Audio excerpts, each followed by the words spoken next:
Well,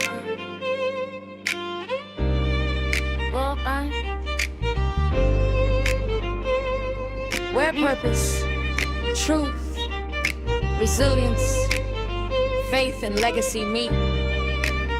Queen Visionary Angel on the mic. Faith, fire, and purpose. Let's go.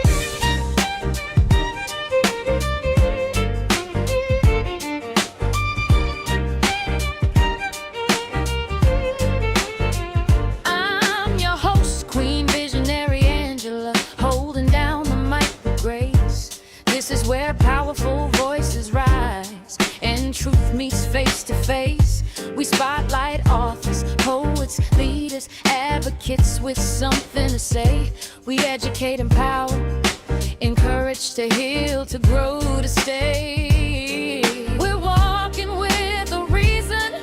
We're built for more than noise. Faith in every season and hope in every choice. Lean in, listen closely. The message comes alive.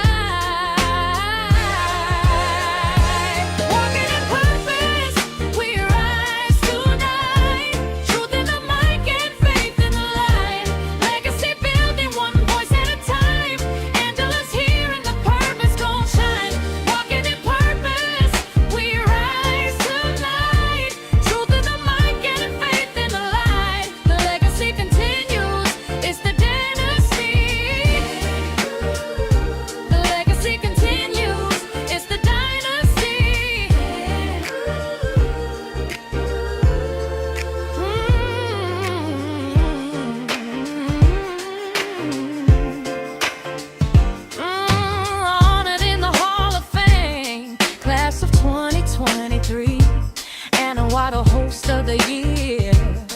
That honor came to me. 2026 in view. Lifetime achiever elite. But tonight belongs to the story and the voices we respect. Open up your heart now. Open up your ears. We're making room for justice, for healing, truth, and years.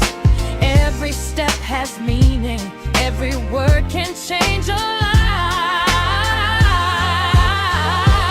Walking in purpose, we rise tonight.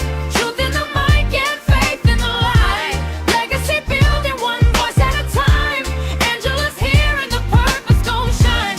Walking in purpose, we rise tonight. Truth in the mic and faith in the light. The legacy continues. It's the dynasty. The legacy continues. It's the dynasty.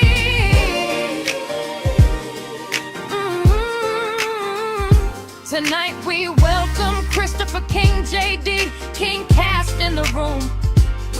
Independent, fearless, clear, bringing truth into the Zoom. Courtroom stories, civil rights, accountability in view. When purpose calls, we answer back, and we walk it all the way through. This is legacy work. This is purpose in motion. Welcome. Welcome. Welcome.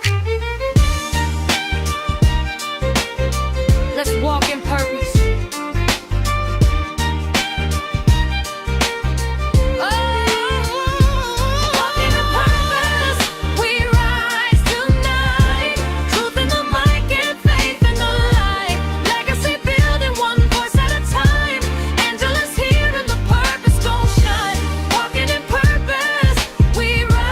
Tonight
I guess you probably want me to unmute. I guess I need to unmute so we can get this party started tonight.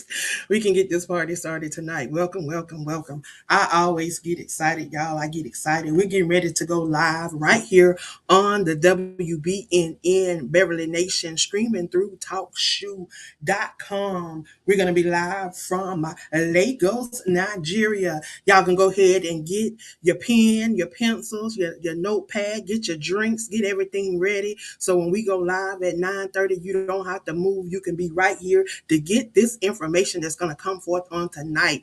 As you can see on the screen beside me, you can call in at 605-562-044 or 717-734-6904. Make sure you punch in that access code, which is 546-1150 and to enter the studio, you're going to press £1 and then *2 if you want to jump in on the conversation. Go ahead and get in queue so you can jump in on the conversation. And I want to ask if you would please share this out with at least 5 of your friends. Share it to your page, share it to your stories, share it out so that we can get out there and individuals can jump on in. I want to thank everyone that's tuning in on Facebook, YouTube, Twitch, Keek.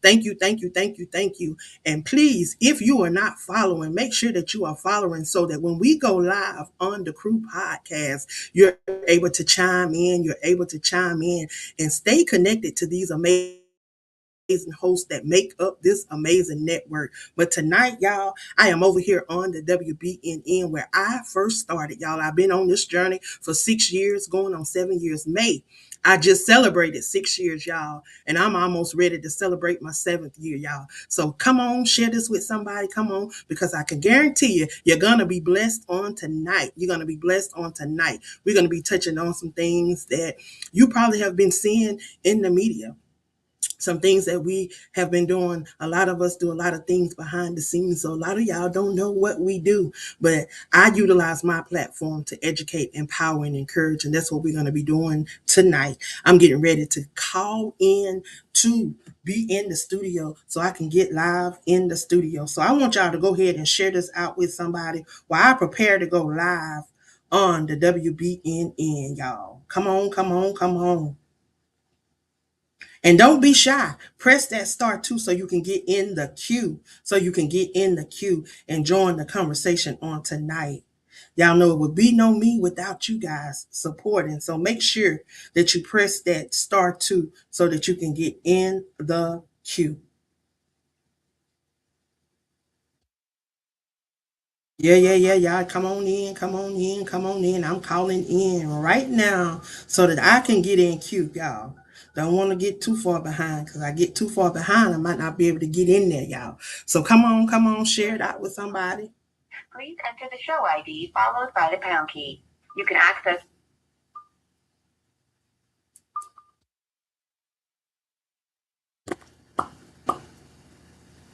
Enter your PIN followed by the pound key.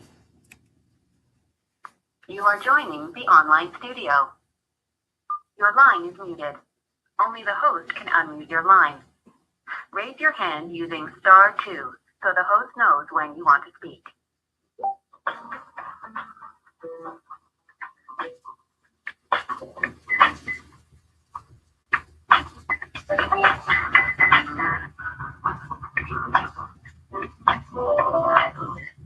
Make sure y'all come on in, come on in, come on in. Get ready, get ready, get ready.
Still here. You will now exit the conference. Muted.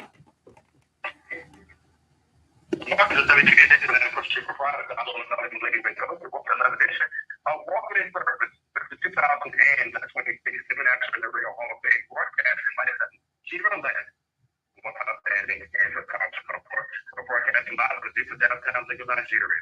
She is home to the 2013 the Robin Pennsylvania, United States of America. This program is brought to you by the Great Dragon Stop by Alaga, Kingston, Jamaica, and the Tasty Baking Company, Philadelphia, Pennsylvania, maker of Tasty. They sure all lines are there. All right, if you're there. I am. All right, the call is your own. Beverly Nation and Talk Show Radio, Lagos, Nigeria. The time is 9:49. Eastern Daylight Time. Recording started. And welcome to our 4,573rd presentation of Ngozi Time Multimedia LLC. You're tuned in to Walking in Purpose with Angela, where purpose, truth, resilience, faith, and legacy meet through powerful conversations. I have learned to use my voice and microphone to spotlight authors, poets, community leaders, advocates, and purpose driven individuals who are making an impact on the world, creating a space of meaningful dialogue, here to encourage you to reflect, grow, remain committed to your personal journey of faith, healing, and purpose. My work in the digital broadcasting has earned me an opportunity to be inducted into the International Internet Radio Hall of Fame for Broadcasting, class of 2023, and the recipient of the Anna Waddell Host of the Year for my contributions to online radio and multimedia broadcasting. As the legacy continues, I am also the 2026 International Internet Radio Hall of Fame Broadcasting Lifetime Achiever elect. Tonight, I have a very, very special guest that's going to be joining us. We're going to welcome Christopher King, JD, widely known online as King Cass or Mr. King. He is an independent investigative journalist, legal commentary, former practicing attorney, and citizens journalist who has built a strong presence covering courtroom procedures, civil rights matters, government accountability, public interest case. With a legal background and a passion for media transparency, Christopher King brings a unique voice to the conversation surrounding justice, access, accountability, and the role of independent journalism in today's society. With his legal and media background, Christopher King holds a Juris Doctor's degree and has previously worked as a practicing attorney, including experiences in residential closings and title insurance. Over time, his work has evolved from traditional legal practice into media, commentary, public records advocacy, and independent journalism. Through his platforms, King Cass has developed a long running space for legal commentary, investigative updates, and public interest reporting. He is also he also hosts Corruption Meets Camera on Roku TV and maintains an active presence on YouTube and other digital platforms where he shares updates, live commentary, and coverage of courtroom settings and public proceedings. King Cass has frequently traveled to cover public interest stories, recently covering outside the courtroom the Carmelo Anthony's case. He's also known for covering the case of a disappearance of Maury Murray, amongst many. He's also won a lawsuit against the city of Seattle. And just to name a few of his things that he has done. Y'all, tonight we are going to be talking about living in this time, the time that we are living in. I'm excited. I'm excited. I'm excited because this topic is both timely and necessary. So I want to encourage you to join the conversation. Join the conversation by calling in at 717-734-6904. Make sure you punch in the access code, which is 546-1150 pound. To enter the studio, you must enter £1. And to join the conversation, *2. I guarantee you, you're going to want to grab your favorite beverage, get comfortable, get a pen, get a piece of paper, because you're going to want to take some notes. Tonight is going to be full of information. So, without further ado, I would like to welcome up my guest of the hour, Mr. King Cass. Welcome, welcome, welcome. Great evening. I appreciate the intro. I am here to tell you some stories, and we're going to get right into it. Just a couple minor corrections. No, I don't. I'm a JD, but I'm an Esquire again. I renewed my license. I've been telling these people all along I could just go and get it when I wanted, and that's what I did. So no puzzle there, right? Despite some of the people that said I've disbarred and this, that, and the other, no, they're getting sued. I know Jeff says he's going to sue people too. We'll get into all that too, right? But point blank, I said I was going to get it back. I went and got it back, and I got it back right before this trial came because something told me, my spidey senses told me that this was going to be funky. And, having been a licensed practicing corporate attorney in Collin County, something told me that something funny would go down. And something funny did go down, and it's still going down. So there's that. So that, and then also the Roku platform and the YouTube that kind of fallen by the wayside because they throttled me back on those platforms. The Roku, I didn't really develop a whole lot, but the YouTube was huge, especially when I was doing stuff for white and black and Asian and every homeowner, helping them save their homes in this onslaught of abuse that is fostered by BlackRock and all those companies that affect all Americans, regardless of race, color, religion, creed, etc. And so I use my experience as a former, closing attorney in real estate to actually address these wrong strategically with homeowners of all races, ethnicities, and colors. So there's that, because it's like I have to always qualify myself, because if you say something to a Metcalfian, and the Metcalfs are one of the Metcalfs is a decedent in this case that we're here primarily to talk about. If you say something to these people that they don't like, they'll throw the racism at you, right? It's automatic. For sure. They don't like what he's saying. He's racist, right? So that's just a little bit of a primer there. So, I'm more on TikTok now and Facebook and things of that nature. So, that's where we are right now. Where do I want to go first? These are troubling and challenging times for all of us, regardless of race, age, color, or ethnicity. I like saying every paragraph now, right? This is so ridiculous. But so, yes, we are. And I think what I will do first, I'm going to do like 3 basic things. Okay, I'm going to spend the least amount of time about my background, all right? And then I'm going to discuss, my background will include 3 cases, okay? I'm going to start with Lico Kenny out of New Hampshire, and that's tied in with Maura Murray that you mentioned. I'm going to talk about Darrell Jones in Mass, and the 3rd case is going to be a case about Jason LaSalle, which is most directly topical to this case because it involved an innocent young black college student stabbing angry white boys who attacked him while they were trespassing at his dorm room. Let's do that. So, let's do that. And then I'm going to sum up kind of with a summary of what I've observed about Collin County most recently and throughout history. It has been proclaimed as the most the dirtiest county the most corrupt county in Texas. and I'll get into all that later. Then part of the corruption didn't involve anybody black. It was a white jurist. Okay, so they'll eat their own. Got it? Get it? Good. So Okay. before we jump into the And I may also case, discuss.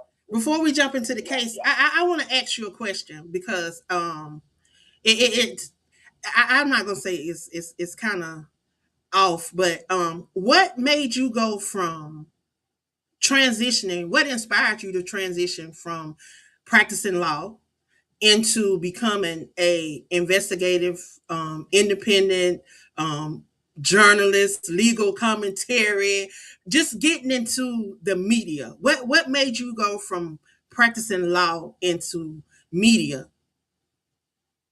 Oh well, the timeline's a little bit skewed. I was an investigative journalist before I went to law school. Oh, okay. So there's that piece. So yeah, let's weave on into the background history here. Let's take a few minutes to knock that out. Okay, so I was born in 1965 in Cleveland, Ohio, and I went to no call right now. I'm on a call. All right, so I was raised in Cleveland Heights, Ohio. We had to my parents had to sue to get there, like redlining, all that stuff, right? So yeah, I went to a pretty elite prep school most of my young life. It's called Hawken, and it's on the east side of Cleveland. And Hawken did have a couple of racial issues, but pretty much not so much really. It was one of the more bohemian prep schools in the country, and so I enjoyed that. Later on, it went through some different changes. It got a little bit more militaristic, if you will. But yeah, I was cool. I mean, I don't feel like race ever was a hindrance there. And in fact, we got a Kiwi flying overhead. Maybe it's not Kiwi, it's a medical chopper. Let it go through here. All right, it's gone. I got one story about Hawkins School. Okay, so I was on the chess team, and there was an argument broke out, and then so a couple other members, they were down the hallway, and there was an argument over somebody's grades, and this Jewish kid named Ben Friedman actually called my friend Bob Pawnee a nigger, right? So Bob put up beside his head and broke his nose. We give him a bloody nose, right? So they go to the assistant headmaster's office, right? And they're in there. And Dr. Bruce Carr, you can look him up, all right? He's still on Facebook. Bruce said, I guess I'm old enough now, I can call him Bruce. But Bruce said, he said, well, Ben, did you say it? And Ben says, yeah, I said it. And then he looked at me, he's like, well, there you go. You got what you needed.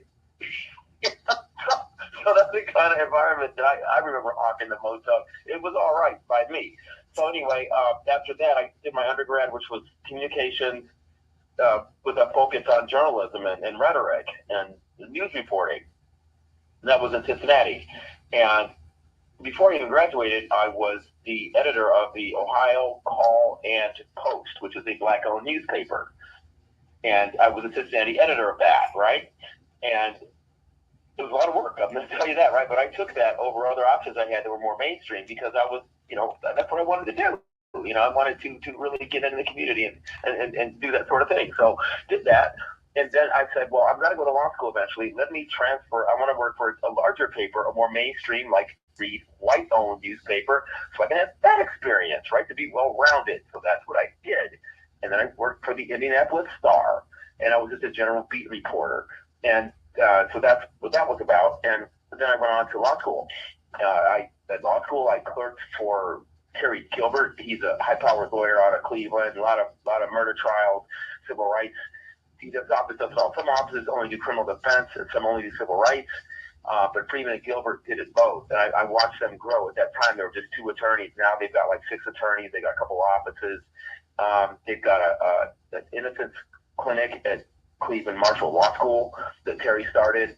And then also I started clerking for the Attorney General's office. And I was doing that, those 2, and going to law school. So, I mean, you could do that when you're 28, I guess, right? You just go. You wake up, you just say go, and you go. And so, anyway, I transitioned from Terry's office to the AG's office because Terry was not hiring other attorneys at that time. And so none of the law clerks that we were working there really got offers, and we had to just move on into diaspora. So I did that. And became an assistant attorney general working in some criminal-related stuff in the employment section. So this means if you had a wrongful termination or unemployment was withheld because of some criminal activity, I had to work with law enforcement to determine if that was like a legitimate reason to stop your unemployment benefits. Okay. Then administration change came in 95. Republican came in and whacked everybody in the office pretty much that wasn't aligned with them or that was like a peon. And at the time I was a peon, right? And so we got whacked and they brought in more Republican staff. And now I'm legal. I've won several criminal defense cases, settled a lot of like, civil rights cases for people of all walks of life, landlord, tenant stuff, all this, right? So I got suspended for a year because at one point I had this guy, he's a friend of mine and another attorney, but not in my office. Sam Pope is his name. You go look up these records, they make it sound like villains, okay? I'm very open about my past. I'd love to see Jeff Metcalf be open about his past. I've invited him to come to this show, by the way. So what it was I knew that one of my clients named Candy Cantrell was dating a black guy.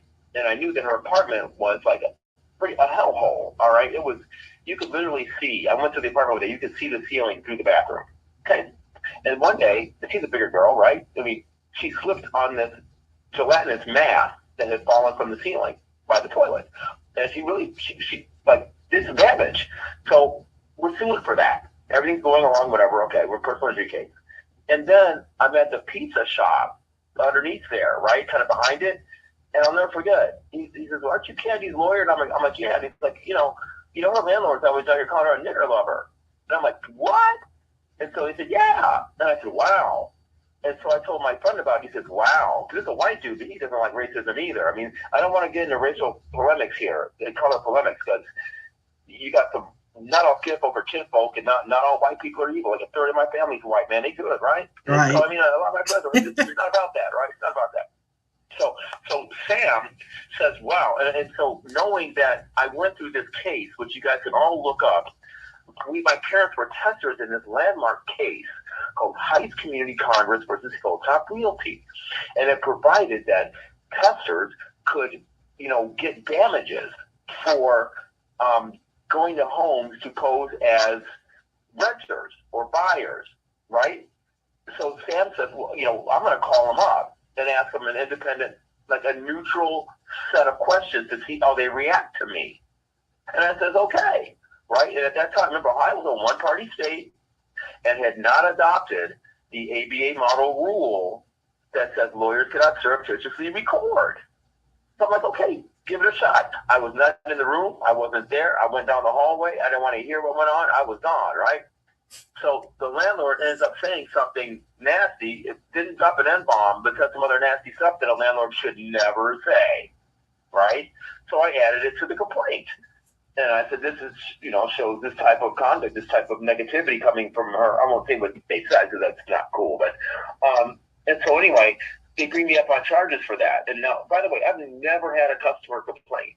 All complaints come from the judge or like a, big business people, right? And the lawyer who brought this complaint against me is a Schottenstein. They own the Schottenstein Center where Ohio State plays football. So this guy brings a claim against me. And they sustain it kind of, but what they do is they put me on probation because there really was nothing there, right? There was nothing there. So I'm on probation for like a year. And then all of a sudden, I notice when I'm going to court, there's always a discussion in the back that I can barely hear. Like, there'll be a lawyer back there talking to the judge, and I'll hear the word, oh, probation. They're back there talking about me. Because remember, I was in the news all the time. Right. I was always, the mosque, local mosque, used to host my pressers. A minister, Dinar Muhammad, out of Columbus. And so, they couldn't stand me. Basically, this was back before underground, or not underground, this was back before alternative press got bought out by the major press, right? So there was a newspaper there called Columbus Alive, right?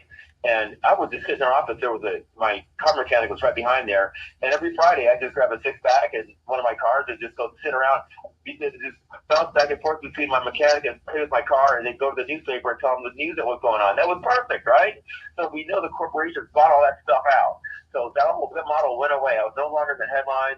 And the major press still had me sometimes, covering these cases where I would sue City Hall for corruption and withholding evidence and at records, right?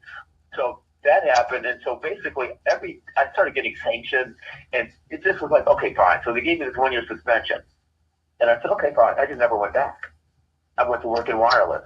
I am a wireless consultant. I'm still going to do some of that, right? I help little people. Here we go again, of all races, ages, colors, and ethnicities. I help them deal with wireless carriers on their property. Because Wow. chances are you're not getting enough money. There are terms that are not fair to you, and it can leave the property and just leave you in a bad way. Let's just put it that way without getting too legal about it, right? So they can do all those things to you, and you don't have a lot of power. Like right now, I know Dish has left a lot of people in the lurch because Dish dissolved. And there's a long story behind that, but there's no help for these homeowners. What are they got to do? Like, you got this equipment sitting on your property, and you're like, wait a minute, take it off. They're like, no, we're gone. So it's just a hot mess, right? This is true. If you're a homeowner, I don't care what color you are, they're screwing you, right? So how That's kind of long? what I did for yeah. How long was you? It was since got you got suspended and you decided because I know you just said that you just got your license back for going to Collin County. So how long were you without your license? Oh God, 20 years. Wow. Yeah, Wow. right. So what? So for real, what made you come out of retirement after 20 years? Because I heard you several times say that you were making good money doing what you was doing, that you didn't need to be no lawyer, that you was making really good money, and you didn't want to be bothered with the hassle. So what made you decide that, hey, I need to get back in this? I need to get back in this game. This case is really important. Okay, I mean, I can't put any one ahead of the other. This case was massive, all right? And also, the wireless thing is kind of ephemeral in a sense. Like, there'll be a wave of activity and then nothing, wave of activity, then nothing. And I'm like, well, you know what? I need to go on back and I need to get this paper route more solidified if I want to retire. So no, I was never in retirement. Let's not make it all that. But I just didn't need. I don't have children, so I was like, I don't need to have this huge nest egg, right? Because I'm not paying for somebody's school. I'm not, that's not a part of my deal. I'm not paying for extra mouth, you know, right? So, but I said, no. And I said, there's some things I want to do in this life that, it's just better to have the license back. Get your paper back. And I'd always told kids, I had a nonprofit in law school with my girlfriend and some other friends of mine of all races, ethnicities, and colors. And we would go around and talk to kids in schools about the value of getting your paper route. And it didn't mean that you had to go to a 4-year school. It just meant that you want to be a car mechanic, go get that ASC registration. You want to be a veterinarian, whatever you want to be, just get it, so you can move forward. So, and I said, well, I'm not really being true to what I'm doing. You might as well get the license back. So I went and got that back. And it was important for me to have it before this trial. Like I said, I just knew something right wasn't gonna happen here. And I wanted to be able to tell people, look, most of the people out here have never won a criminal jury trial. I've won, it's like 3 of them. They've never, they couldn't find a law school with a map, a compass, and an Uber, right? And you're going to tell me about the law. No, you're not. Excuse me. Or you're going to tell me about journalism, and you never worked for a daily newspaper. You never went to school for it. I mean, like, these people have so much hubris online that you can't believe it. And I think my book is going to be called The Same Hubris, because it's the same hubris that I see from these McAlpians that, in my opinion, got Austin killed. We can do whatever we want to do. And I know you can. Right? Wow. Gosh. So when you say McCaffians, because a lot of people may not know who you're talking about or what you're talking about. Right. So can you explain who are the McCaffians? Sure. We're going to get ahead of the story. Then we're going to come back to the feature I want to tell you about. Then we'll come up to it again. So on April 2nd, 2025, there was an incident, a fatality, a tragic thing happened for both sets of families at Kuykendall Stadium in Frisco, Texas, about 15 miles from where I used to live in Plano, okay? As a corporate attorney, right? So anyway, basically, the video shows several youth of mixed races, but predominantly white, roll up to Carmelo Anthony, who was from a visiting, well, I won't say visiting team. There was an 8-team a regional track meet, right? Okay. So at this track meet, there were a couple rain delays, heavy storms that come through. And in between that, it was still drizzling, as will be seen on the clear video once we obtain it. It was still drizzling. Carmelo Anthony takes a seat in the corner of Memorial tent. He was a student at Centennial. There were other students under that tent, not belonging to Memorial. Okay? And it's not that uncommon for kids to mingle during these all-day track affairs. It's not like football. Okay? So, in any event, the video clearly shows Hunter and Austin Metcalf, a kid named Eddie, Para, and another kid. They approach from outside the track, and they come in and goes directly to Carmelo. He's sitting there. Now, Carmelo, by the way, is an epileptic, and he had saved a life before. Okay, these are all facts, none of which came out in sentencing, but we'll get there later, okay, when we come back around. So they come up to him, and the testimony was, Austin said, "You need to move or I'll beat your ass." The dude's like, "No, man." And the testimony also said that he said, "We're going to be okay as long as you don't put your hands on me, as long as you don't touch me." Right? Well, Austin disobeyed that, and as Major Press indicated, Austin gave him what's called basically a lineman tackle, coming up from several rows below, gave him a lineman tackle, at which point Carmelo Anthony became basically a human pinball. Then we see Carmelo squirt out the back, but we see continued activity after that. And someone appears to go to Austin's chest with a strike. But the other video they released to the public is all blurry. But I've talked to just about, I'd say, 3/4 of the people who saw this video that they only showed for a while at the facility there. And they've all said, "No, that's not the video, dude. It's clearer." And we'll get into that later when I come back around to this case. But in any event, somehow or another, Austin ends up getting poked. His coach said he got poked in the abdomen. The autopsy report, I guess, is saying that it was in the chest. I mean, in the chest. And so during this whole thing, all 4 of these boys are standing. Carmelo never alighted from his seat, except for when Austin gave him that lineman tackle. And Jeff Metcalf, if you're on here, come on up in a minute, man. We'll talk about it, bro. Right? Because you can see it on the video. Right? So at some point, he gets stabbed. Now, at trial, everybody said they couldn't see the poke. That's even Hunter said that. His brother, twin brother, his 220-pound brother. Carmelo's like my size, like 160, right? Okay. So, anyway, Carmelo ends up getting convicted, but we'll get back around to that in a minute. So, in any event, Austin gets poked, falls down the bleachers. He kind of, everything disintegrates. It's crazy. And Carmelo runs out, grabs a coach who he knows or whatever, then he brings the coach back, and they're talking about this whole thing. Anyway, so basically, that day, Austin Metcalf died.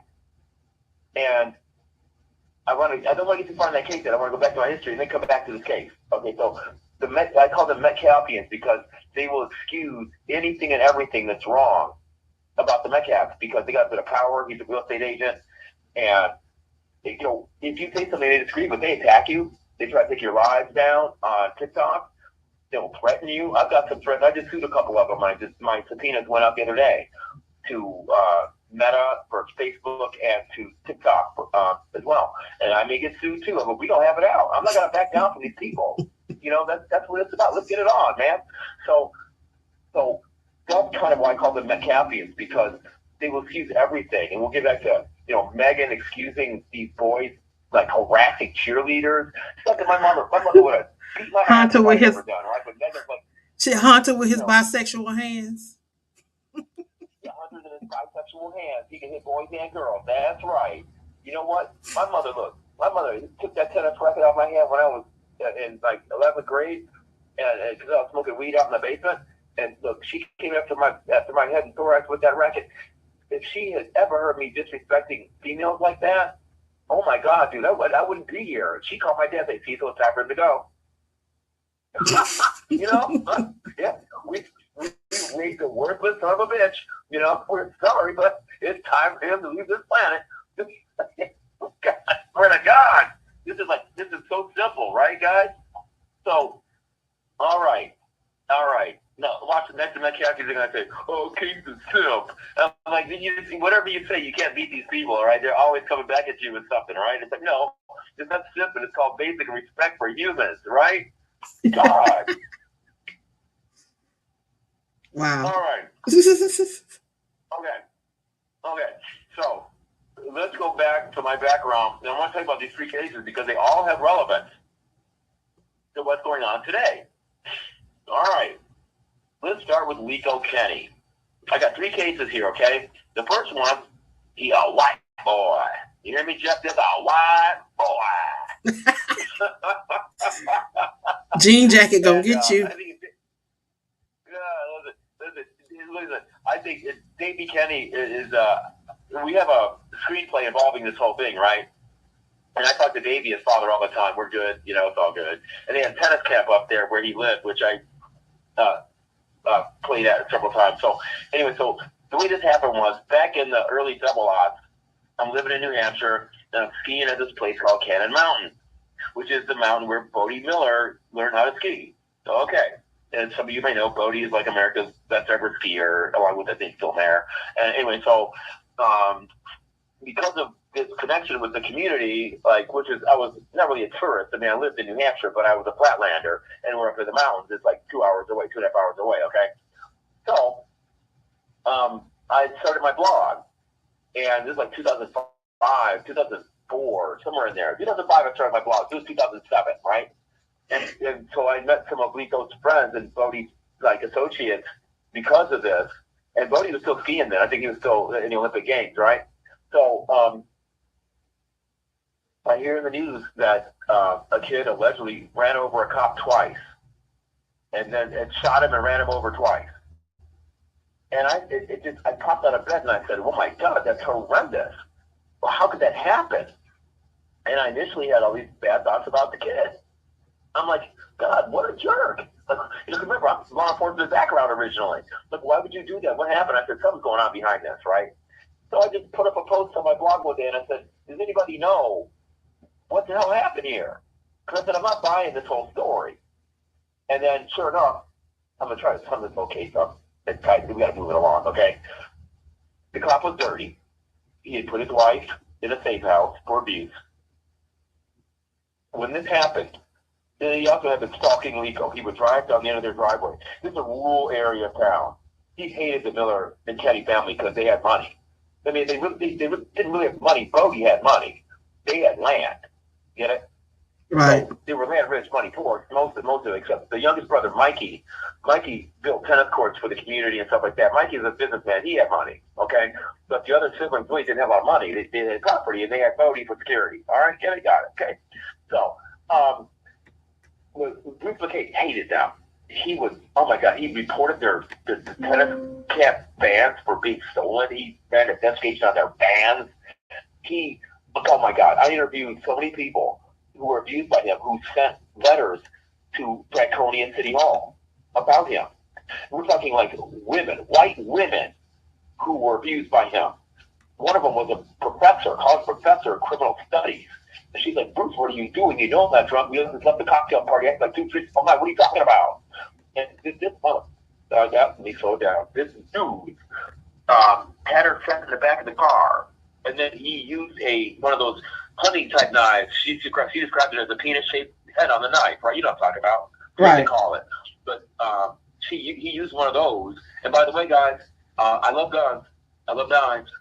Okay, I love smoky, dirty dirt bikes. I'm not a liberal. Okay, throw that one out the window too, right? So anyway, he takes this knife and he uses, instead of unbuckling her from the back seat, he used the knife to cut the belt off while he's pointing the head of it at her privates. Right? Wow. Yeah, wow. Wow, right. So that's when the community started giving me tips, much like the community is sending tips to me massively right now. And they're like, dude, this cop was bad news. King, you got to understand, right? So I had to sue to get some of the video released of the tragic altercation, which we'll get to in a minute. So I had to sue to get his full records, right? Which I still never really got all of them. But I got records of him trashing this girl one night on a DUI charge. It's like he's always out of control. I have like the woman who ran the local store tell me about stuff. It's all in the videos. If you go to Circle of Stone on Wix, you'll see this, the dummy website there. The videos are there. So it was just horrendous. So on the day in question, the cop knew that Lico's suspension sticker was like 2 days old. So he pulled Lico. He pulled Lico over, and he'd already beaten him up 2 years earlier during a Super Bowl thing for no reason. Okay, Lico's license was valid. He was just chilling out in the park. The park had no curfew, and he just harassed Lico way back then, right? So on this day in 2007, Lico's driving home from the Agway store where he worked with his friend Caleb, who I interviewed. I know Caleb. He took a settlement later. He's on his way now, okay? So Caleb and Lico are in Supra. They're first generation Supra. They're driving down the road. McKay sees him with the inspection sticker 2 days old. He knows already. He runs tag. He knows. McKay pulls him over. Lico says, wait a minute, man. He says, I'll tell you what. He says, I'm not having this right now. He drives down to Mikey's house. And he's trying to call his uncle Mikey. But the service is spotty back then in 2007. It breaks up. Lico takes us down the road, and he does not speed. Like the way they projected this stuff. Again, watch what media does. They projected Lico as some maniacal kid, right? So Lico, he was sitting in a dirt area. So of course, his manual transmission car. Of course, when he left the dirt area, a little bit of stuff flew up. But the way the media plays it, Lico pulled out a crack ugly and mud flew up behind his tires. It's like, stop. But the thing is, so Lico's trying to get to his uncle's house so he can have a witness to whatever McKay's going to do to him this time. Well, luckily, I have a witness to all of this as they drove past her house before what happened next. Okay? And I'm going to tell you exactly how she described it so you don't get nothing mixed up here. I'm going to the website right now, right? And there it goes. So Lico does never exceed 35 miles an hour because he knows he's not trying to mess around. He just wants a witness. And he wants somebody like Mikey, who's a businessman, to see what's going on. All right. So he gets there, and he's almost at the uncle's house. He's like just like 300 feet from the house. McKay drives past him, and I'm trying to find that part. He drives past him, and turns around, and then with his Tahoe, 6,000-pound Tahoe against like a 2,400-pound Celica, turns around and then bashes him off the road, grill to grill, so that you can't see him no more. Right? He's gone. And then he gets out of the cruiser, walks up to Lico and Caleb without a warning or directive, and empties the whole can of OC spray in the car. So Lico is sitting there saying, "Oh my God, he's finally gonna kill me this time." Lico unloads on this cop. Wow. And meanwhile, here's the X factor. Okay, the X factor. There's this ex-Marine who, by the way, never made it on Camp Lejeune. Okay, his name is Greg Floyd. He's on the side of the road. We're gonna be here for a while, guys. Sorry. Okay, so Greg Floyd, he's sitting up there across from the cop.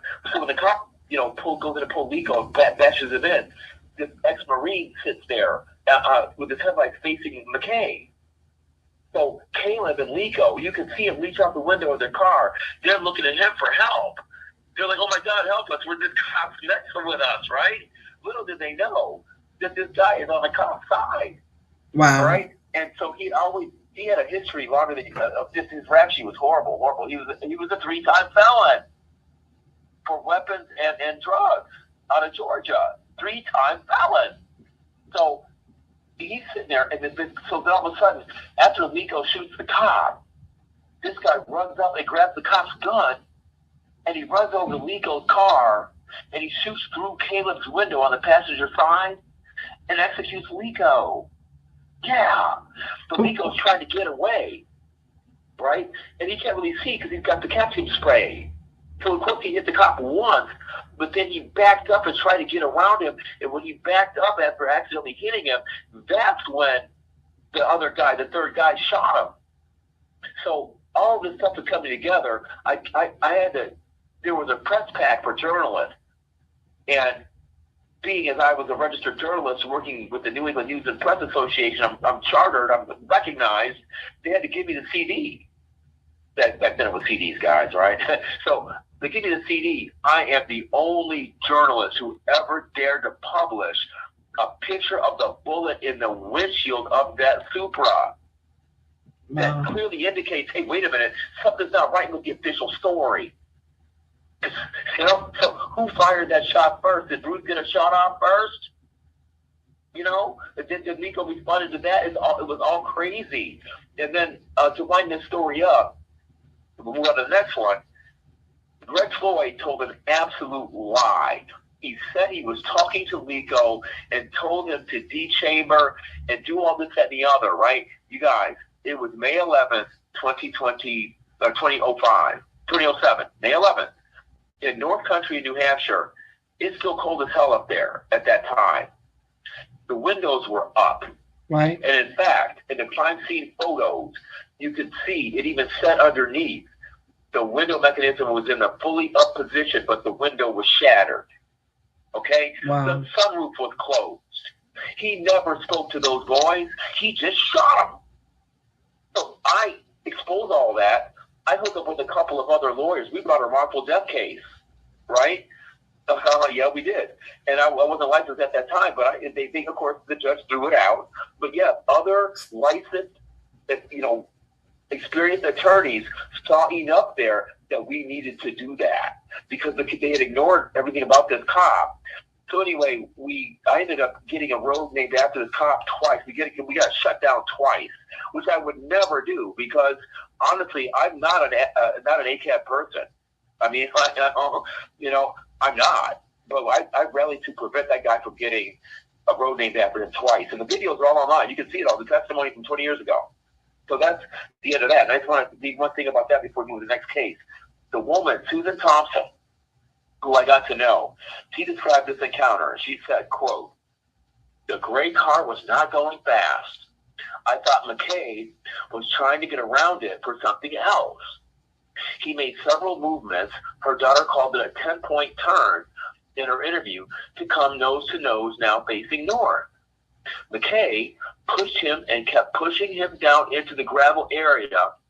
Dirt flew back from the police car, pushed him so strongly, and he just kept pushing and pushing and pushing until the gray car was beyond my view."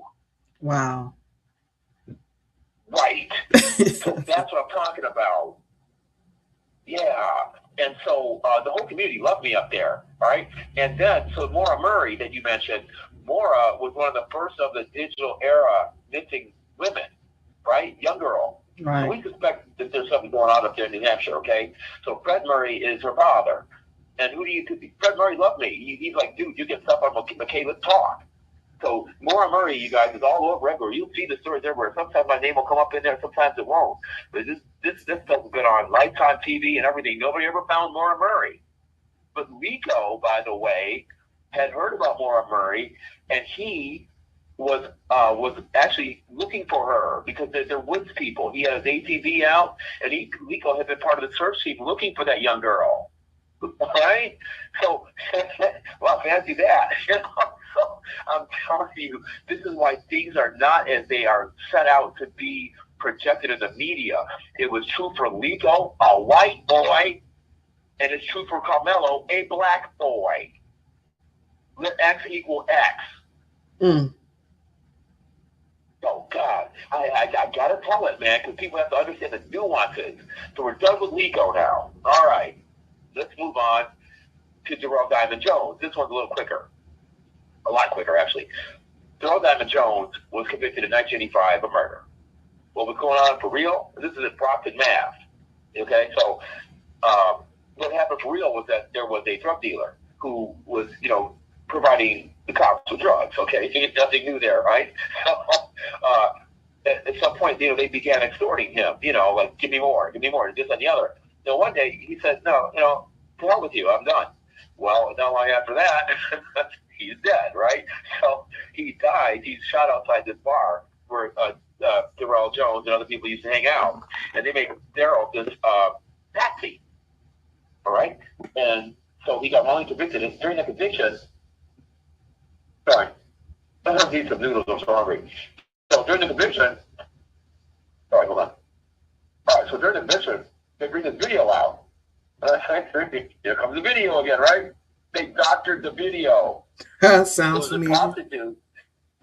Oh yeah, the history keeps repeating itself. We'll get to the watermelon felon part in a minute, okay? That was, we'll get there in a minute. I want to get ahead, okay? So they doctored this video. It's called a crash edit, and they cut it where this she was saying something to make her say something else, right? I forget the particulars right now, but so that's what happened. And so there are always questions about the video because it skipped, and it was really bad. Remember, this is like 1985, right? VHS was still new almost, right? So, so this chick Terry Starks is her name, or Sparks, something like that, right? So, he ends up doing all the time. So I come into the case later, and in like 2007, I had a radio show out of Boston, right? Touch FM. And so the black-centered radio station, but I covered a bunch of, just different stuff because that's how I am. So anyway, this Joanna Marinova was an activist, and she's a prison activist, and she's Bolivian. So the story comes out in this newspaper. It's called the Boston Herald. And the story was that she's having sex with inmates. And I looked at the two women who I used to host the radio show with, and I said, huh? And I said, I know that prison. You can have sex there. I mean, you can have sex anywhere, but I mean, you're not going to have it there, right? Because it's open. You're not going. It's not going to happen, dude. There's guards everywhere. There's people. There's children around. You're not having sex in that room. Okay, you can't even cop a feel in that room, right? So my dander went up, and I said, "This is crazy." So we invite Joanna to the show, and she breaks it down. That radio. I mean, you guys can call me. That interview is still on my YouTube. All right. So. She comes on the show, and I said, you need to get you a lawyer. I said, I'm not practicing right now, but you can, that's defamation. And she already knew it was. And I said, you need to go ahead on and get you a lawyer. So she goes to these lawyers. She doesn't call me before she goes. She goes. They reject the case. She comes back and she calls me later. She says, King, they didn't take my case. I said, they what? And I said, call them back. We're going to go down there. So she calls them back. We go down there. It's the boardroom. And I break it down to them, and I show them why it's defamation. And it's a valid case. They take it. 5 years later, all right, and I shot all the courtroom video. That video's on my YouTube. Shot all the courtroom video this whole time, and Joanna ends up winning a $570,000 jury verdict. Okay, for the defamation. All right, and then $0.9 million on the settlement because attorney fees, interest, all that stuff. Right. So that's her piece of it. But she was an advocate for Darrell Jones. Now let's get back to Darrell. Okay. Darrell, he gets a new hearing. He's got, high-powered lawyers. I'm running back around there doing investigations and stuff, going on the field trying to find out where this prostitute is now, all this stuff. They set him up big time, just like Carmelo guy. They set him up, all right? So the witnesses lied. It's a whole package again, 40 years ago, right? So then we finally get him they get the charges, they get him out, right? Then you'll see videos on there from where they actually bothered to retry him. Okay? I can't wait for that to happen with Carmelo if they retry him. That jury was out literally. They were out like 2.5, 3 hours. They're probably like making sandwiches and playing pinochle. They came back, they were like, get this case out of here, right? And so you'll see interviews there where I interviewed him after the trial and everything like that. And, so it was just, that's another case, all right? So that's a lot quicker to get over than the legal case. And so Darrell is out. All right, now we're going to get to, do you have any more questions about this one before we go on to Jason Patel? No. Okay, I know, I'm pretty clear, ain't I, right? Yep. Look, S be equal to X when I walk in the room, guys. Right? Just no need to bullshit. It's like right. Short. Okay, so, all right, now we come to Jason Patel. Also, his videos are on my YouTube page, okay? So, Jason Patel, who is he? He's second-generation Jamaican immigrant. Again, a model student like Carmelo, no problems with the law. One night in about 2002, 2010 or no, 11 or 12, 2011 or 12. He's in his dorm room late at night, and he's got some visitors over. I think it might have been, a white girl, dangerous, right, in some areas. So these two white guys who were drunk and trespassing didn't go there. One of them, I don't think either of them had a college degree even, right? They broke his window, talking trash to him. And he said, "Let me alone." So then they actually go around to the front door of the door. This is at UMass Amherst, okay? Facts. Right. They go to the door, they get in the door. Somebody lets him in the door. So he comes out to confront. He's like, "Guys, get the F out of here. You have no business here." So I had to sue to get the footage for that, right? I sued him, and so did some other networks too. But I think it was the first one out the gate, right? So we get the image of the security image of them attacking this kid. And he's back home from work where he worked at the factory. He's got a box cutter. He picks up the box cutter. And he gets the better out of one of them. And he slices them. The guy doesn't die or anything, but he gets some wounds. Do you know they had Carmelo facing something like 40, 50 years? And one of the white boys didn't even charge him. The other one was charged with something like trespassing, some minor stuff. And so we're sitting here looking at this, right? Now, let me explain to people. UMass Amherst is in Western Mass. It's not in Boston where a lot of black folks are. It's out there. There are not a lot of black people out there in that area. But the community out there, once they saw the facts of what happened, unlike some of you Metcalfians, once they saw the video and could clearly see what happened, they came out en masse. And you could see them in my videos in the courtroom. They were like pissed. They were like, "You need to let him go." And so they did. But guess how long it took? How long do you think the case took? Probably about 7, 8 years. No. It wasn't like that. No. It was 2 years. Oh, okay. The kid sat there in limbo for 2 years over nothing. And they now filed the charges and this and that, but still, to be under that umbrella. And I had avoided talking about Jason's case online a lot, even though I have a lot of good video from it and stuff. You'll see him. So the name again is Jason Bassell, Bassell, on my, if you Google Kingcast plus whatever, you'll see it on YouTube. So I didn't want to talk about it a lot over these years because, I wanted him to get on with his life and not live in the shadow of this. But now that this case is here, I can't not talk about it. It's right there in your face. Right? It's right there in your face. Yeah. Right there in your face. Woo. All right. So sad. There's the background. Yeah. Each of those cases. Do you see how each of those cases ties into this one? Yes, I do. It's sad. Like, it really is. We got a caller in queue. So, caller number one. We got caller number one in queue. Caller number one, if you would, please state your name and where you're calling from. Hello there. Hello to your special guest. I am Tiana. Please find me as well. Hey, Tiana. So I'm enjoying listening to other stories, but I wanted to ask your guest a question. So, in watching a lot of videos on social media, there's one person that I frequently watch here and there, and it's a civil rights lawyer, and he goes through the video of things happening. Now, when you watch on things on social media, just regular videos, it's like sometimes, I can spot AI because I'm like very familiar with it, but it's so good.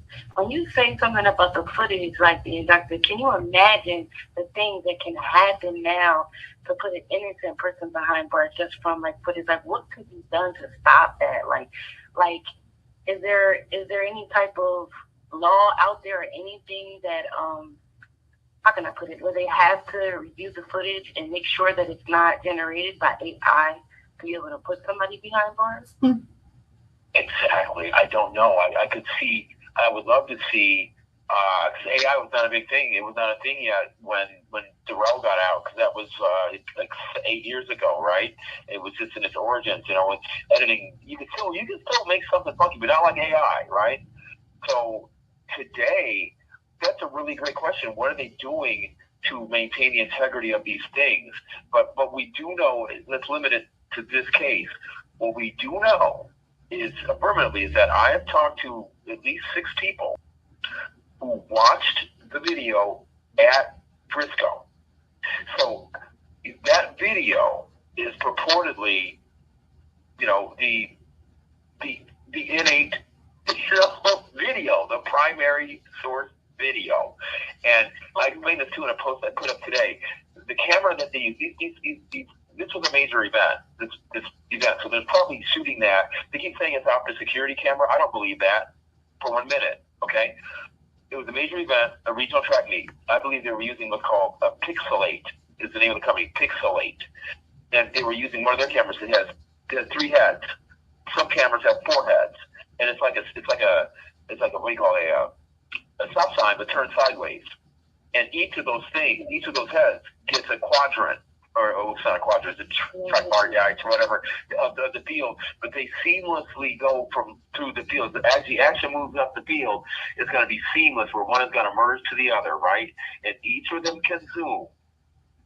So what I believe happened, because in some of these statements, they would say, "Oh, Carmelo would do this," but then he runs off, but you can't see him complete his running. That's because they're on the middle camera. She may not know what you're talking about. Okay, so again, like imagine. Are you familiar with the Carmelo? Are you familiar with the Carmelo Anthony's case? Yeah. Show what they were speaking about it. So Oh, okay. Looking it up. Yeah, but yeah, that's the thing. It's like you never know, and I know for a fact that even when people like put out articles, I myself, this was nothing else. Someone did an article about me about something good that I did in the community, and when I went back like years later to look at it, it was totally changed. Like I'm very big on natural health, and then I never told this lady I took medication at all. I never told her that. In the article, it said that I said that I take medication, and it had a link to the ad. Like, the article was changed, and I'm like, if I had never went back and looked at it, I would have never known. So how many times can something be changed? You know what I mean? Like the video, the articles, all of these things. You know what I mean? Like, there has to be something to be able to, like, to make sure that things are checked, like fact checked, to be out there. But I mean, throughout this life, we see this. With the VHS tape, you kind of can, like, back then, you kind of could pay attention to the little time and stuff, the little things you would know. That. Yeah. But now, it's like things are so seamless, like you like this thing. I'm like, wait a minute, is that AI? You're not sure, but you have to watch it again, and then you can catch little things, little transitions. You're like, no, that's impossible. I was watching a video yesterday. It said it was a 4D theater in Japan, and I'm like, there's no way that this is like the water was splashing, but you never know what technology can happen. But it's like, no, there's no way. It looked like the water was completely splashing on these people, and it's sad to be definitely AI generated, but it looks so real. So people are screaming and getting up and like covering their faces and stuff. So it's like, what if somebody did? What if there was a video of somebody doing something to someone that they weren't even doing, Right. So it's crazy, like, and how can you make sure, as a million individuals, that you keep yourself safe? Because anybody can target you who has a maybe a computer, simply, and just make something, and maybe make it to a point where you can't tell it's AI if they're smart enough, and that is very scary. Thank you for answering my question. Thank you for telling the stories. I appreciate it. Angela, thank you for taking my call. I love my radio family. Again, I'm Tiana Speaks. And if anyone wants to reach out to me, you can reach out to me on Speaks Radio, on Instagram, or Facebook. And I hope you guys have a great night. Thank you for calling in. We have caller number 2 in queue. Caller number 2, if you would, please state your name and where you're calling from.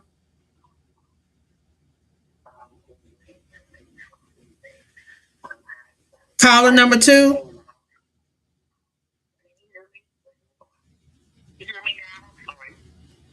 Yeah, I can hear you.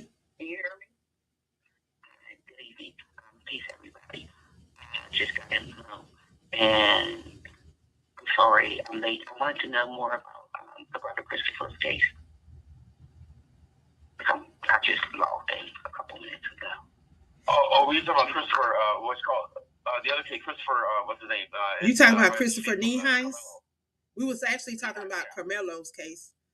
We wasn't talking about Christopher's case, but Christopher, if you're in reference to Christopher Nehine's case, he was attacked by a mob of YT kids in Midlothian, Texas. He actually will be coming up. I think his case, he'll be going to court in September. Is that who you're talking about?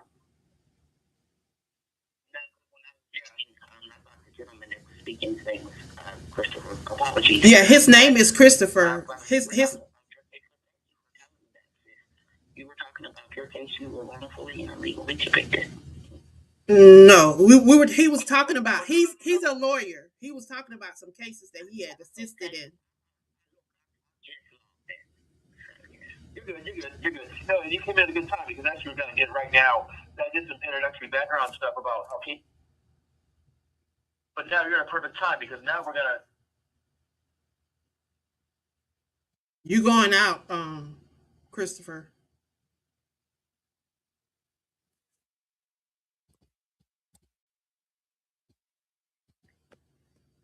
I don't know what happened to him. I can't hear him. He must be having some technical difficulties.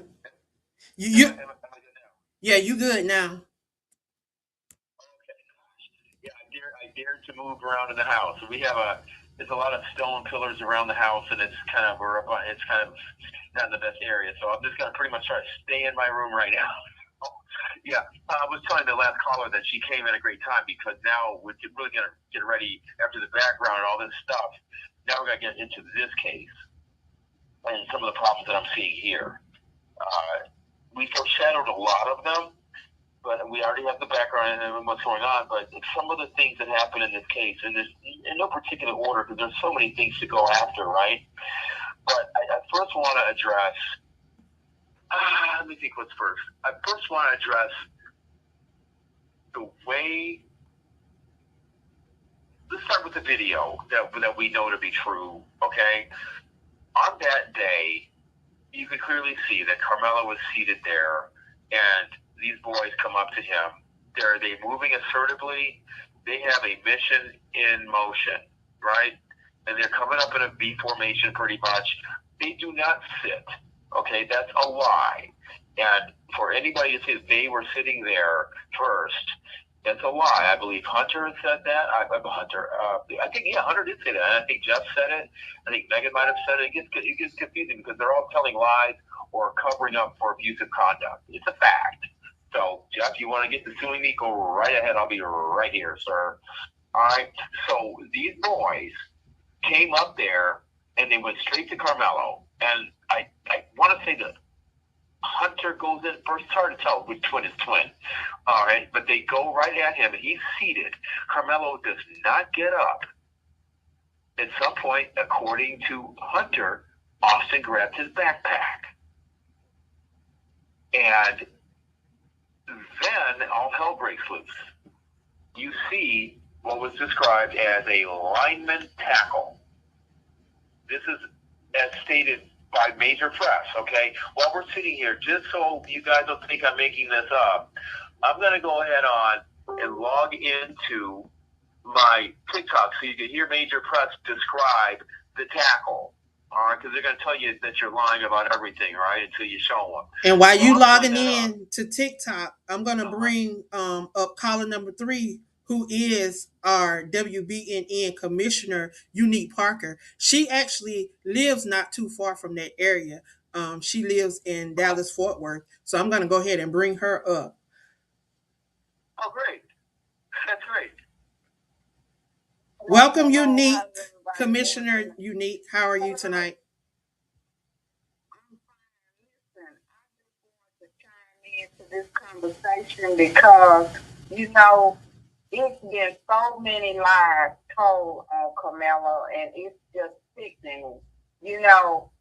People can speculate, people can make up stories, all kinds of lies to make Carmelo look bad, but to actually be up in the county where it took place, It was so many. He had so many supporters. I mean, so many. It was overwhelming that they had it barricaded so you couldn't get in.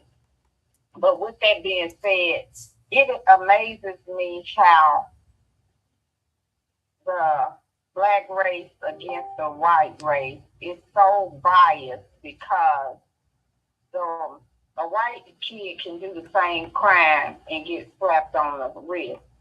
And they said that they have mental illness or they was under stress or whatever, but then they take 2 or 3 days to deliberate, but then they just only took 3 hours to deliberate on Camilla. And And then they shipped the baby off within 24 hours. I never heard of such. right, and not only that, they said that Carmela ran up to stab Metcalf. He didn't do that. They had him barricaded in. That he was trying to leave. He was trying to leave, and they kept pushing him back in. They had him by his jersey, and they kept pushing him back into the circle. And it wasn't even his knife. It wasn't his knife. So make it make sense to me how he was sitting there minding his own business, and they came over there bullying him. But it's a lot of untold stories. See, they won't let the truth come out, but it's going to eventually come out. And guess what? People going to speculate. Guess what? Carmelo ain't never opened his mouth. He ain't never opened his mouth. So don't nobody know that. Don't nobody know. All they know is what everybody else say. Carmelo has never had the opportunity to say nothing. Never had the opportunity to say nothing. Go ahead, Christopher. Christopher, you wanted to say something? I think it's by design. I think that the family was used. I have been an advocate early on to bring in Ben Crump and some other people, like a higher level black attorney, to monitor the situation. I have receipts, but it is what it is. But we're here now, right? Okay? And I am not comfortable with what happened. I've been very vocal about not being comfortable for reasons we're about to get into. Technical stuff that non-lawyers can understand in a minute. But I think this is just this case is going to go down in history as one of the biggest. Biggest transgressions, violations of due process. The proverbial. I can't think of a term big enough to describe it, right? But it is the most proverbial travesty of justice that I've seen. It's crazy. It's crazy. But yeah, let's get back into the show. It's crazy, but what hurts me the most about being here in Texas is where, it's been so many blacks. Excuse my French or the way I word things, but I'm from the South, and I'm just gonna be transparent and just say it the way it is. It's sickening to me when back home they say, well, there's so many house niggas up in here, and opposed to field. See, field niggas gonna stand up for their people no matter what. You can beat them, whip them, and tie them and burn them at stake, but they're not gonna turn on their people. But then it's others that will turn on their own color just to get recognition, and it's sickening. And those people, I tell them to stay out my face, because this young man didn't do everything that they're trying to put the jacket on his back. So with those people, don't talk to me, because you just want to be seen and heard, but the truth is going to come out, and I appreciate you, and I respect you for your loyalty and everything on this case to let everybody know the truth. And I'm glad that Angela is letting the whole nationwide know what's going on here in Texas, in the DFW area. It just appeases me to let this go on for so long, and they want to stand tall, like they got the right, and they're just lying and just not telling the truth. Facts. Yeah, now that's facts. Yeah, that's facts. Well, it is. I thank you for coming on and sharing. When is your next show, Unique? My next show is on the 30th, which is Tuesday. And I hope you get a chance to tune in because it's going to be an interesting show as well. You know, it's just amazing. This is just overwhelming to me, you know. And like you say, this is going to go down in history just like the Rodney King went down in history, just like the Emmett Till went down in history, just like all the other great people. He's going to be right up there with them, you know, because for a person to be lied on and then later on, years and years later, after you done tarnish their image, you want to come out and say it was based on a lie. These people are not getting a chance to enjoy life behind a lie. Yep, his life has changed, but he's going to be vindicated. He's going to be vindicated. Yes, it He's is. going to be vindicated. And even when he get out, it's going to be, they think that he's there, they have tarnished his image, but it's going to be people support him more when he get out than they are now because they know that he didn't do anything wrong. Exactly. And the autopsy report said that this guy was high on drugs. That's what killed him. Well, we don't that is not a that is a fake autopsy report that people have been passing around. So we not gonna pass that information out because we like to stick with facts, things that we do know, and that's something that was not released with the information that we have that we know is facts. So we standing on facts. The baby is innocent based on facts. So we not gonna push the rhetoric that other people are pushing. We gonna stick with the facts and allow the truth to continue to speak. Because one thing about the truth is gonna stand, and a lie will always die. So we gonna stand on the truth, and we gonna stand on the facts. We don't know what they was doing, but we ain't gonna go with that report because it was debunked back when it first started. A lot of people coming out with a lot of stuff, but we sticking with the facts. We sticking with the facts. Yeah, we know where that So thank you, Unique, for coming on and sharing with us tonight. Definitely we'll tune in on Tuesday to support your show. We got another caller in queue real quick. Caller number 4, if you would, please state your name and where you're calling from. I can hear you now. Try yourself. Jamaica. And it's a safety bakery company. Philadelphia, Pennsylvania, maker of tasty cake. So you been Beverly Nation at Talk Radio, Lagos, Nigeria. Caller number 4, if you would, please state your name and where you're calling from. Good evening, everyone. My name is Sinead Johnson, and I'm calling from California. How are you guys doing this evening? Hey, Sinead. Good. Hey. Well, you know, my heart goes out to this young man. I talk to men from Texas, well, from all over, that has been wrongfully convicted. And when that sentence came down, I said, Lord, not again. Me and Angela was on the phone. We were talking about this. 35 years. If you guys don't do your research, the black man is the number one man that's wrongfully convicted.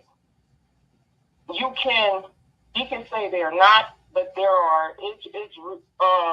The statistics is out there. They do the longest time off a wrongful conviction. But how do you personally know that? How do you personally know that? How do you personally know that?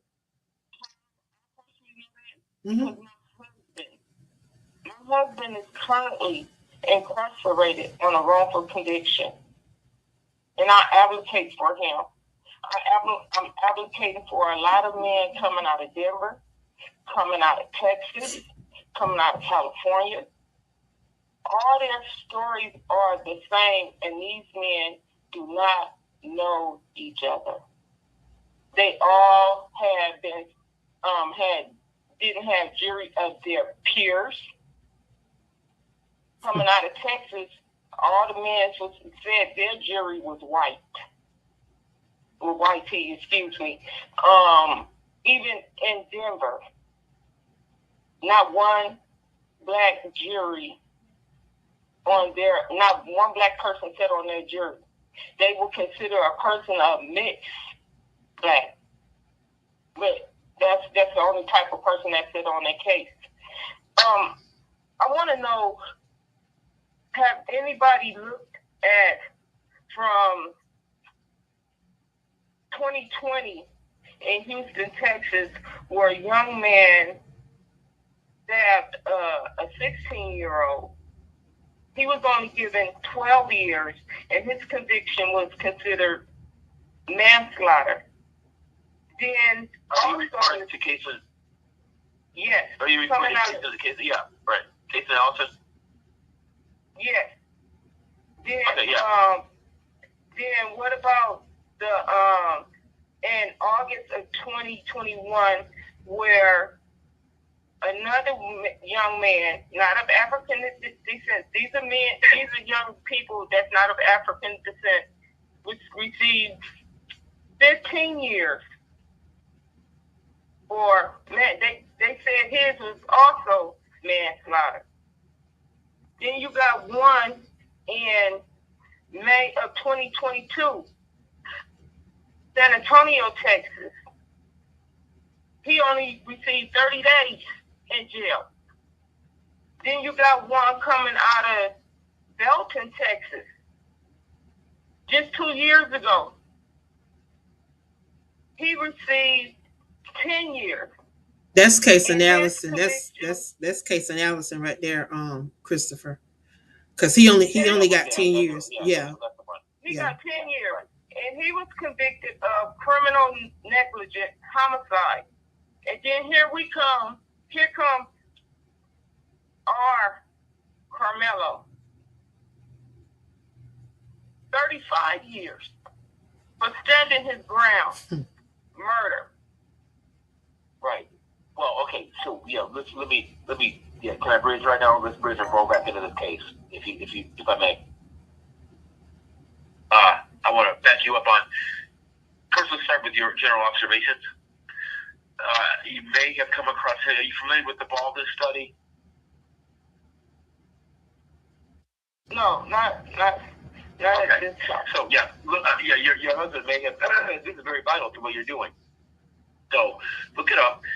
It winds up in a U.S. Supreme Court case called McCleskey versus Cup or something like that. But the Baldus. So Eugene Baldus was a professor, legal scholar out of Minneapolis, I think. Anyway, he wrote a study years and years ago about the disparities in the legal system when it comes to black and brown. And, you start from the very beginning, which is, okay, who is the cop most likely to make out, right? It starts with the cop on the street. Who is most likely to see the black crimes? Because, white crimes tend to happen more sheltered environments, right?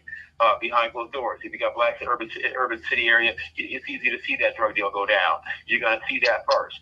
Then it goes into how assiduously does the cop approach it? Does he say, hey, man, you guys going to be all right, or take it home, right? Or does he go all in and say, empty your pocket, stand on a wall, right? Then the next phase goes to, okay, so now there's a police report filed. What does the prosecutor do with it?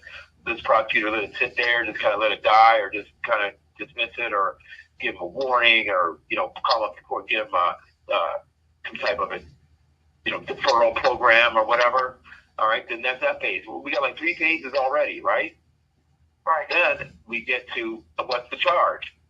How deep is the charge? How what kind of weight is on that? Right? Is it going to be a misdemeanor? Is it going to be a felony? What's it going to be? Then after that, we come to like step 5. Now we're into how vigorously does the prosecution do its job. You take it to trial. And what does the jury do? Step 5 is kind of like the jury. What does the jury do? What does the judge do? What's the percentage of, more guilty verdicts? And then what's the sentencing going to be like? And so you've got about, I think there's like 7 steps involved in this study or so. And at each step of the way, black and brown are disadvantaged. And that is what it is. And I am not telling people that, let me take all the double negatives out of this. Look, plenty of white people suffer this fate too. Okay, we're not denying that, but systemically there is a built-in bias against black and brown, and that is undeniable. And I'm not gonna have somebody tell me that calling out racism is racism. It's not. It's just calling a spade a spade. Exactly. Right. So, and also, by the way, when we get back to this case, I'm gonna tell you right now, I'm not even so sure that the initial altercation had a whole lot to do with race. There were things going on there. So I think race was a part of it, but it wasn't all of it. All right. But the way that it's been treated after that, definitely race is involved. Let's not talk about that. Right. So, all right, let's come back to the case. And so I told you about the Baldwin study. Go look that one up because it's still relevant today. Right. It's been updated. It's still relevant. So now we come back to this case, which is the highlight of the show. All right. Let's start off with, I think we kind of understand the basics of the case, as I said before. Carmelo's sitting there. I will tell you this. There is no tent policy. We went over this before, but just for viewers or listeners coming back in, I got the public information request back from, ISD. Frisco ISD. There is no policy. Then I got the public information request back. Somebody else got it from UIL. There's no policy for UIL for the state side. This is report of the local. Okay, right. That's clear. And plus, it was inclement weather. And plus, like I said, these are track meets. It's not like the tests are not that territorial during the track meet. And there were other kids from other schools underneath that tent.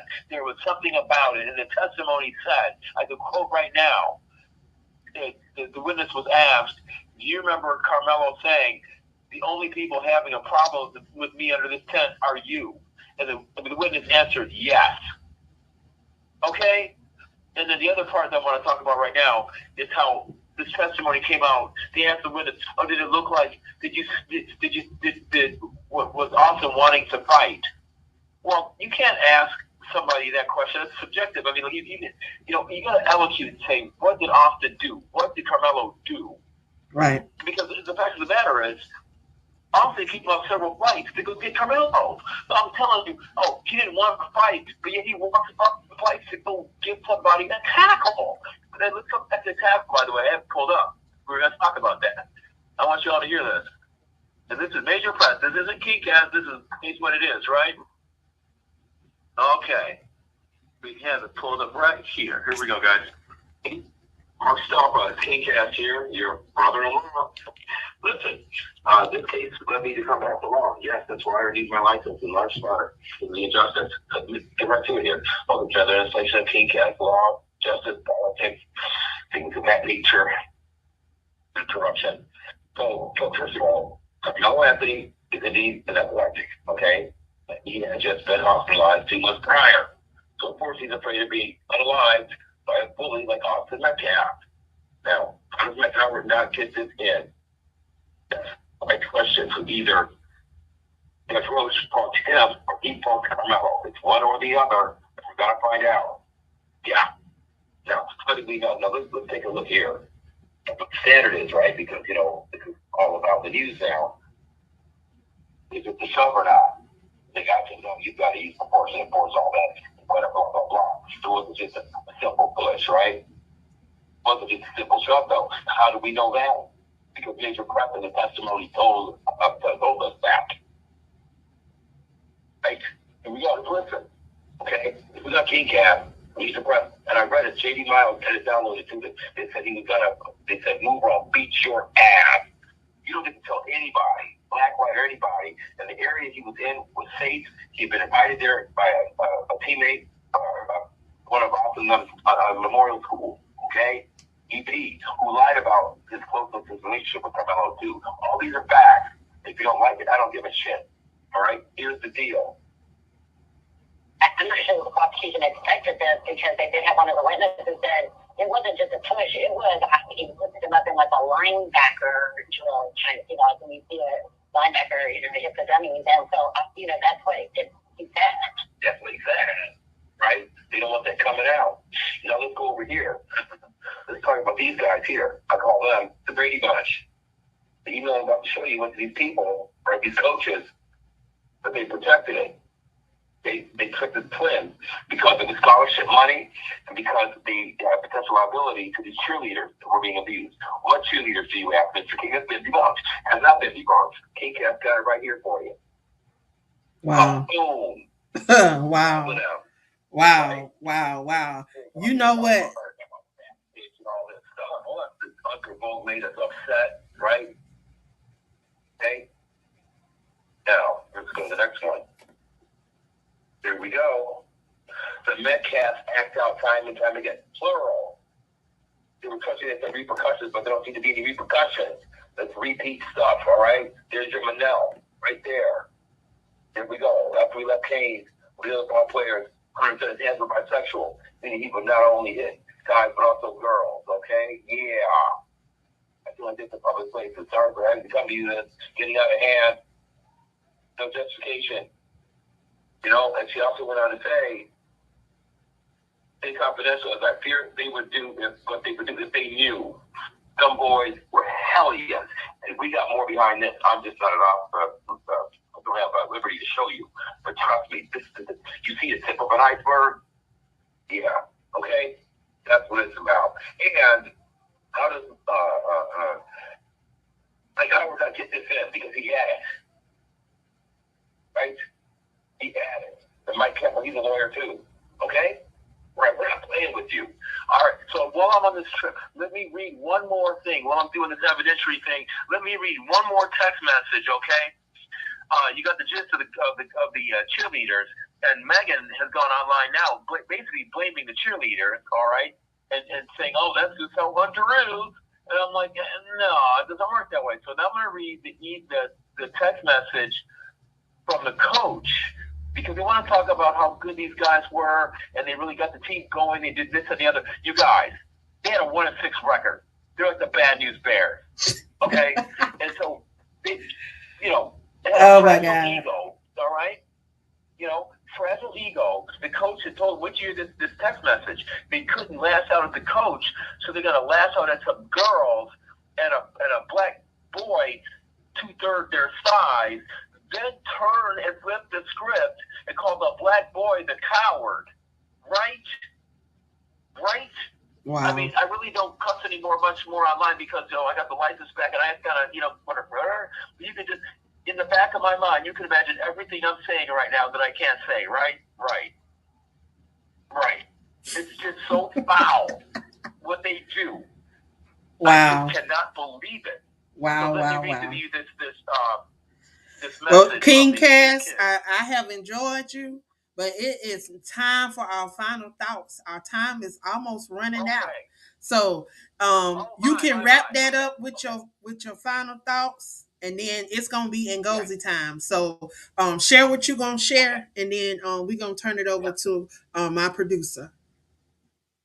Okay, great moment. So the message from the coach said, you guys, you leave early, you don't celebrate other people's accomplishments, you don't win.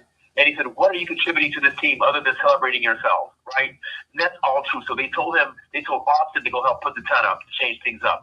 When we come back another day, you want to look into other cases involving the sexual harassment that both Bill Werski and DA Greg Willis, they settled for $1.75 million. And there's a number of other things involving this agency, this court.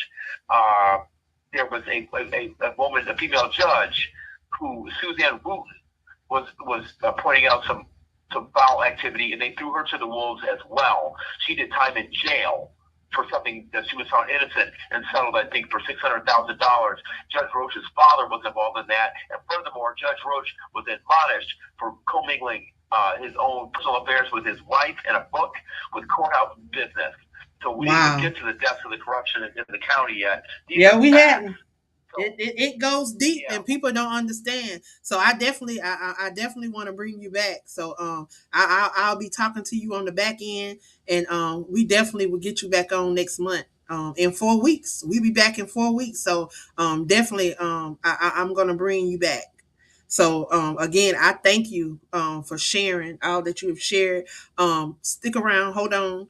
It is Ngozi time.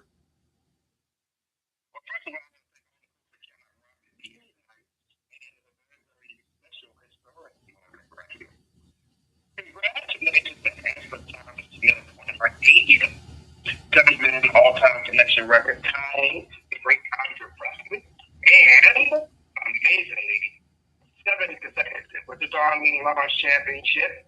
I'm a late great Hall of Fame. What a wonderful, outstanding show tonight. I want to thank Mr. Christopher Kitty, who gave us, his passion tonight of what he has learned throughout his travels and continues to teach us about what's going on in this society when it comes to just the lies of the judicial system. And of course, you know how that is. The next time we come on the air will be a person who's a champion of, making sure she exposes the lies of the judicial system. Her name is Back to the Children. The name of the show is called The Storm.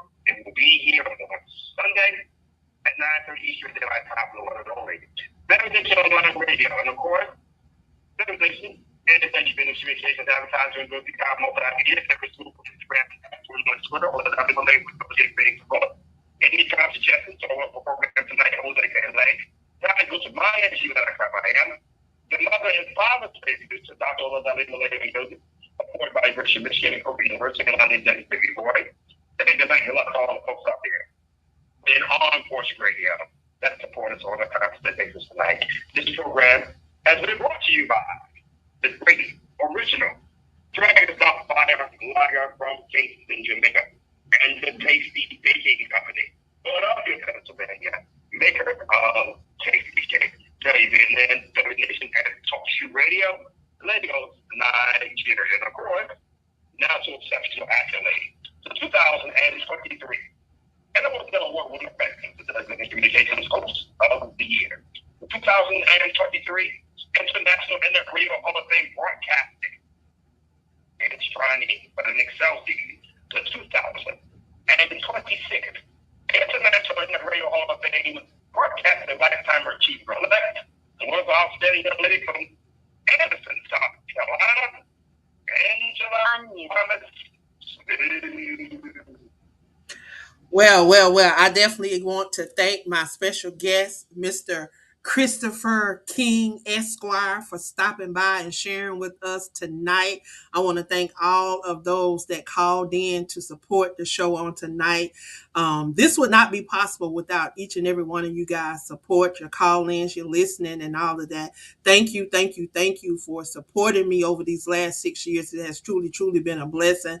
I thank God for the accolades. I thank him for the championship on tonight. Know that it would not be possible if you guys have not tuned in and if it was not for my special guest. Y'all, I will be back in 4 weeks. And again, I'm going to invite Mr. Christopher King Esquire back with us. So y'all, we're going to continue this conversation because we are bringing awareness to what is going on, some corruption within this judicial system, and we're shedding light on the Carmelo Anthony's case. So join us back here in 4 weeks, y'all. Be blessed. Love y'all.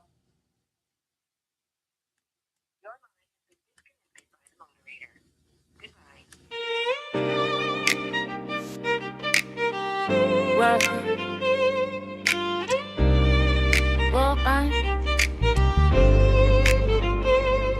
where purpose, truth, resilience, faith, and legacy meet. Queen Visionary Angel on the mic.